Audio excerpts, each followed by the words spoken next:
নমস্কার। বিশ্বকবি রবীন্দ্রনাথ ঠাকুরের রবিবার।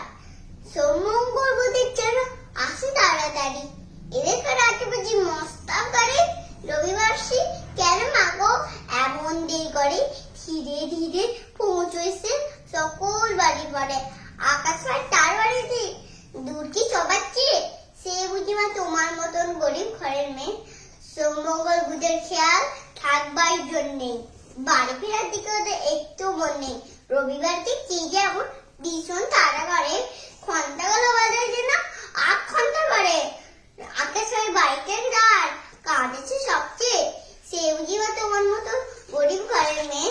সোমঙ্গল বুধের খেয়াল মুখগুলো সব হাঁড়ি ছোটে ছেলের সঙ্গে তাদের ভীষণ মারামারি। কিন্তু শনি রাতের শেষে যেমনি সে জেগে রবিবার মুখে দেখি হাসিয়াতে লেগে যাওয়ার বেলায় যায় সে কেঁদে মুঠের মুখে চেয়ে। সে বুঝি মা তোমার মতন গরিব ঘরের মেয়ে। নমস্কার।